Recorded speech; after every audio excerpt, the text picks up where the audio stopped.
Now we will consider the power content in AM. We know the expression for AM signal, A cos omega ct plus xt cos omega ct. This one is the carrier part and this is the sideband. Now if I want to get the power of this ST AM signal, then we have to calculate the power of the carrier and power of the sideband. So carrier power is the power of this A cos omega ct.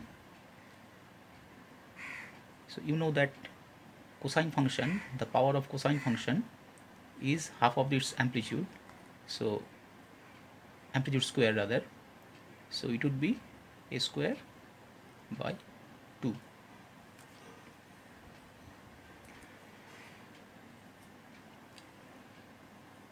Then we have to calculate the power of the sideband.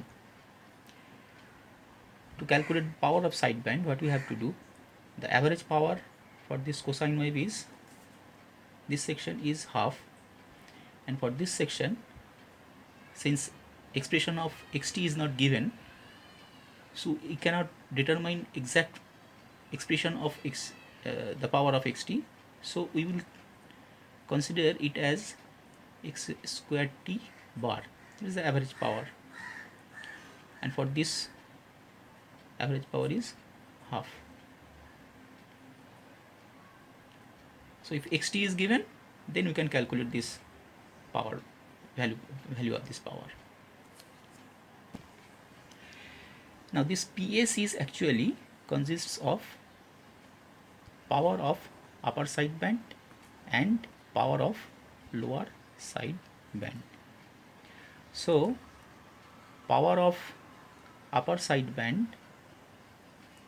equal to power of lower sideband equal to half of PS.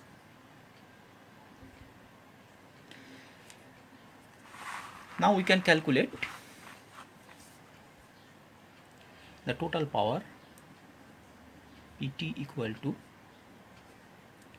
carrier power plus total sideband power, that is equal to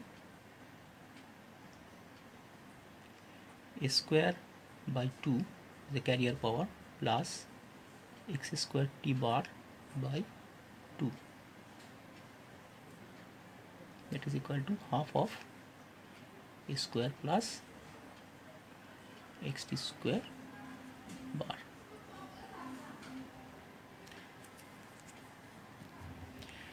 Now we can calculate the transmission efficiency.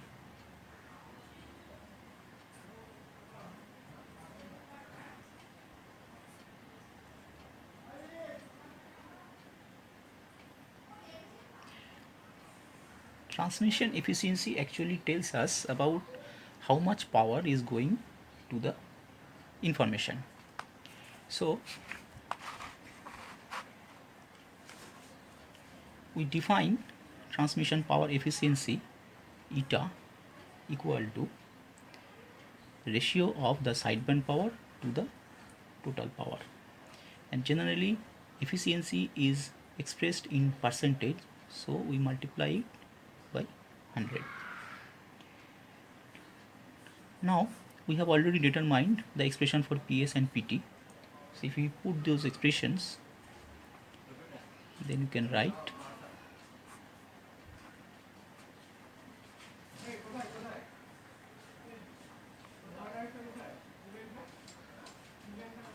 into 100. That means it is equal to x square t bar divided by A square plus x square t bar into 100.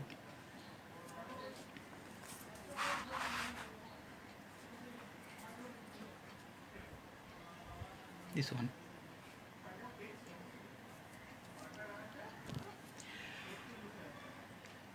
From our previous analysis, now we want to calculate the power of a single tone amplitude modulated signal so that you can understand it. As usual, for single tone system, xt is taken as Vm cos omega mt, where omega m is the cyclic frequency and Vm is the amplitude of the baseband. Carrier power is a square by 2. Sideband power is half of x square t bar. Now the expression for x is given, right? So we can write half of xt square bar means Vm cos omega mt square bar. That means power of this thing, this function. Now this cos omega mt, since it is a cosine function, its power will be half and its amplitude is Vm, so total power will be Vm square by 2. So we can write Ps equal to half was there and power of this thing is Vm square by 2. That means total sideband power is Vm square by 4. So total power is Pc plus Ps. It means a square by 2 plus Vm square by 4. Now if we take a square by 2 common, then we can write 1 plus half Vm square by a square or Vm by a whole square. Now Vm by a is actually the modulation index. Vm by a is the modulation index. So total power becomes a square by 2 into 1 plus m square by 2. Now a square by 2 is practically Pc, means carrier power. So Pt is equal to Pc into 1 plus m square by 2. Now from the definition of transmission efficiency, eta equal to Ps by Pt. Putting the value of Ps and Pt that we have already determined here, Vm square by 4 divided by a square by 2 into 1 plus m square by 2 into 100 into 100. So that we can manipulate and we will get final expression, the transmission efficiency m square divided by 2 plus m square into 100. To understand what is exactly the transmission efficiency means, let us try to find out the maximum value of this eta.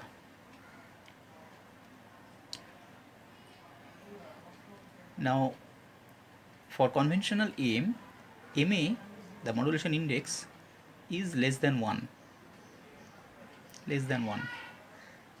or maximum we can go up to MA equal to 1.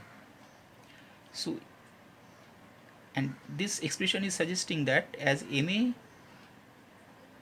increases, the efficiency also increases, right? So if we really plot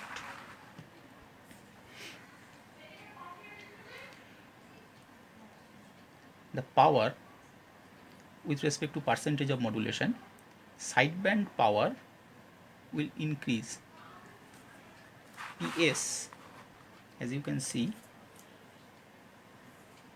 Ps is Vm square by 4. So Vm means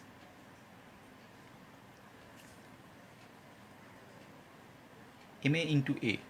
So as MA increases, Vm increases. So as Vm increases, Ps increases with Vm square.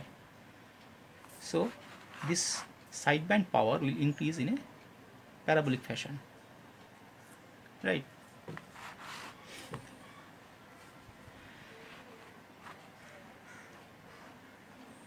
So what about efficiency? Efficiency will also increase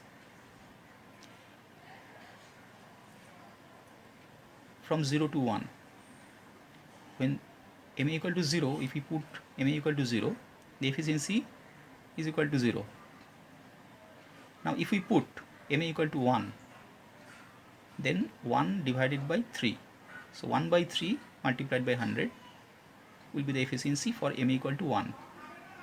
So obviously with MA the efficiency is also increasing, but in a nonlinear fashion, may not necessarily in linear fashion. But beyond MA equal to 1, we don't want to calculate, because AM is used when MA less than 100%. So we are not going to the overmodulation situation. So when MA equal to 1, the maximum efficiency, we can call it as eta max, will be 1/3 of 100. That means almost 33%. It is the best available transmission efficiency for AM. Now what is the significance of this 33%? Means if I really transmit say 1 kilowatt of power, or say 100 watts of power, then only 33 watt of power will contain the information. Rest of the power, almost 67% of the power, is going to the carrier, which is not carrying any information. That means most of the power is lost or wastage, and that is the characteristics of amplitude modulation scheme. This 33% is the maximum, but most of the time for commercial AM the modulation index is kept around 30 to 40%. So obviously eta max, or rather eta, for MA equal to 0.3 to 0.4 will be much less than 33%, maybe around 10 to 20%. So this is one of the biggest disadvantage of AM, that most of the power is wasted and most of the power is going to the carrier. Very small amount of power is used to carry the information. So far we discussed is a general case and singleton situation, but in practice the baseband signal may consist of number of frequencies. So let us assume baseband consists of omega 1, omega 2, omega 3, etc. It's omega I.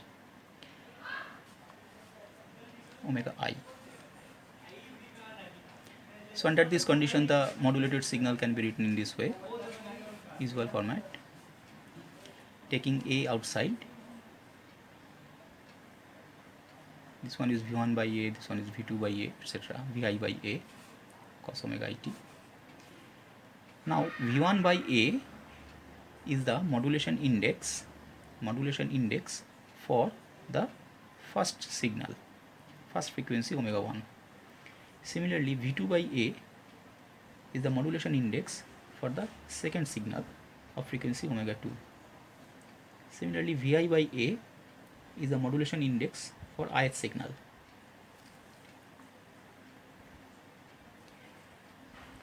This is multiplied by cos omega ct.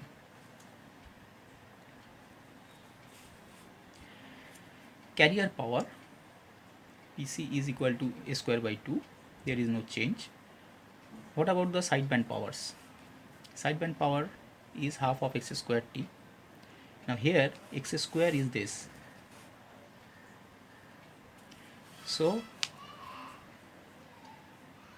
it is actually half of the first signal square its average, second signal square its average, and in this way ith signal square its average. For the first signal, this one is V1 cos omega 1t, so average will be V1 square by 2, right? Now V1 is equal to M1 into A, so we can write M1 A square by 2. Similarly, for second signal, it will be V2 square by 2. V2 can be written as M2 into A square by 2. Same thing for ith signal.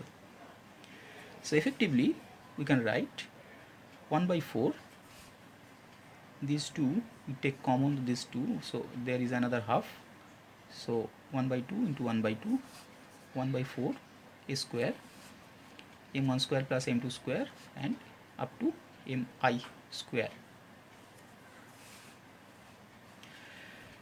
Now the total power is equal to PC plus PS. We add them and we will get PT equal to A square by 2 into this one. So PC into 1 plus M1 square by 2 plus M2 square by 2 plus and so on Mi square by 2. So this expression can be written in the simpler form, PT equal to PC into 1 plus MT square by 2, where MT square means M1 square plus M2 square plus up to Mi square. So MT equal to square root of M1 square plus M2 square up to Mi square. MT is the effective modulation index for this multitone system. So instead of using M1, M2, M3, etc. for multitone system, we will use effective modulation index, and the expression will be identical to the previous one. Now if we go to single tone system,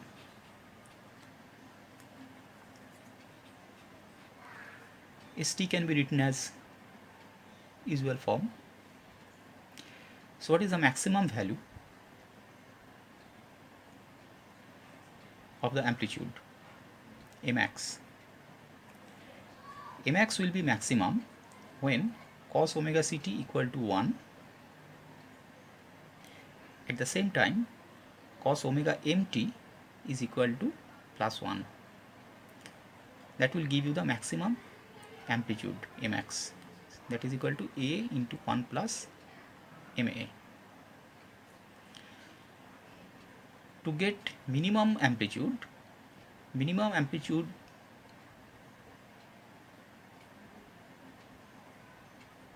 will be there when cos omega ct is equal to 1 and cos omega mt is equal to minus 1. So minimum amplitude will be A mean equal to 1 plus 1 into A into 1 minus Ma. So we have two equations. We have two parameters Max and Min.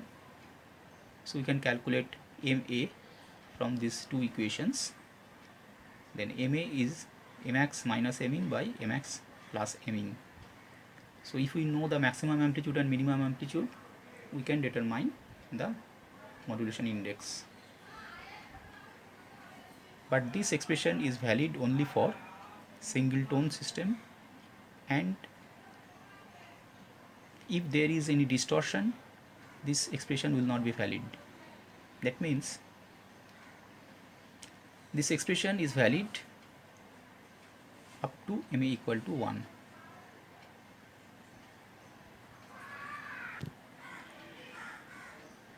Now we will consider the generation of AM signal. AM modulators are of two types. One is called the low level modulator, another is the high level modulator.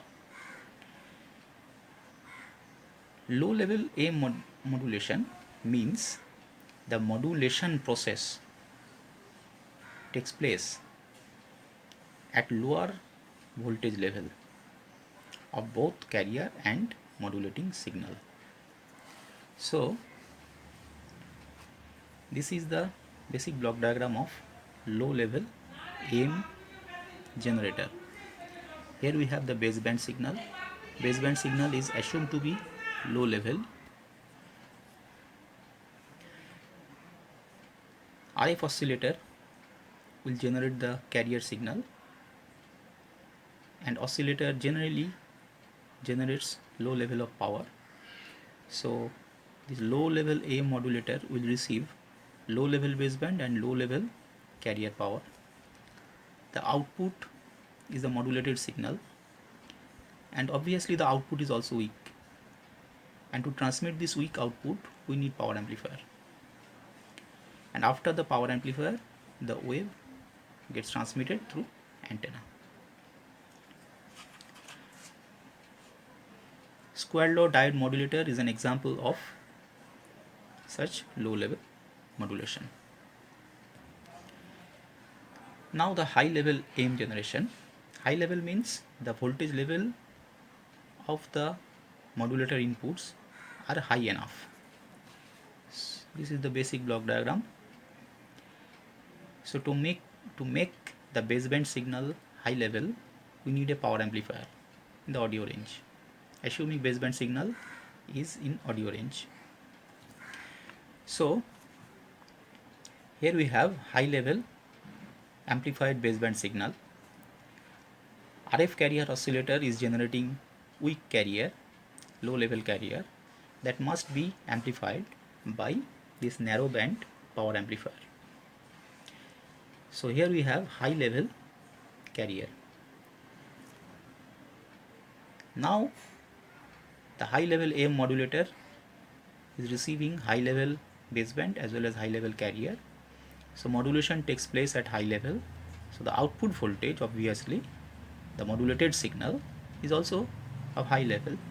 So we no more require any power amplifier right here, because it is already amplified, and we will pass it through the antenna. Here the bandwidth of antenna should be selected properly, because high level modulator may contain some extra harmonics. Like if Fc is the carrier power, it may contain twice Fc, thrice Fc components. So antenna must able to remove those components. That means antenna should behave like a band pass filter that will eliminate the out of band signals. One of the example of high level modulator is the switching modulator.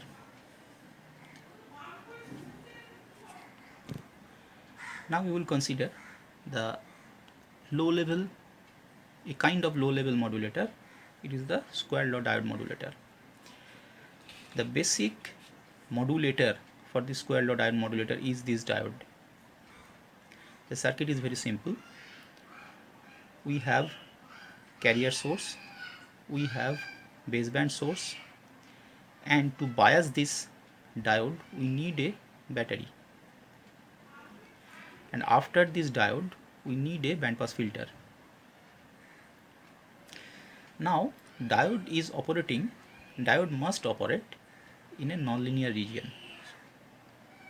So if you consider the current voltage characteristics of diode, you will see that when voltage level is small enough, then that means near the knee region of the diode characteristics, we must bias this diode at this knee region, so that current voltage relationship is nonlinear. Assuming current through the diode is proportional to V plus V square. V square means it is a square law device, but at the same time V is there, and V is equal to the carrier plus the baseband.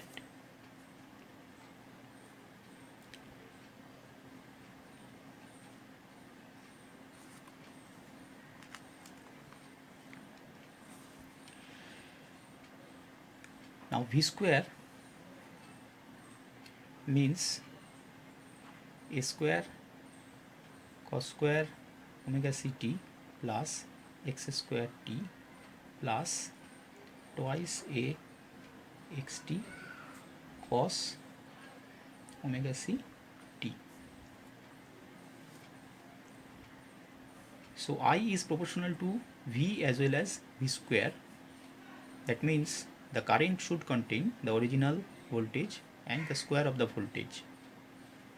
So original voltage was A cos omega ct plus xt.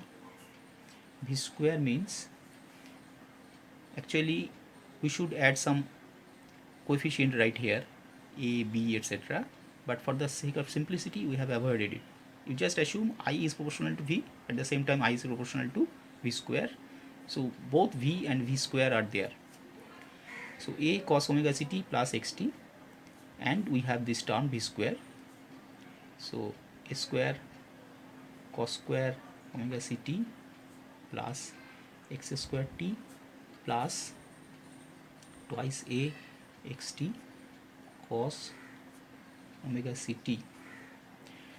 Now these two terms is actually am. What about these terms? These terms, this one is cos square. Cos square means half of 1 plus cos twice omega ct. So its frequency is twice omega c. If xt has a maximum frequency component of omega m, or say fm hertz, and fm is much smaller than fc, fm is much smaller than fc, x square t will have frequency of twice fm, which is also very small compared to fc. So these terms are eliminated by the filter, and the filter will allow only these terms with a center frequency of fc along with plus minus fm. That means bandwidth is twice fm. So this is how the square law modulator works.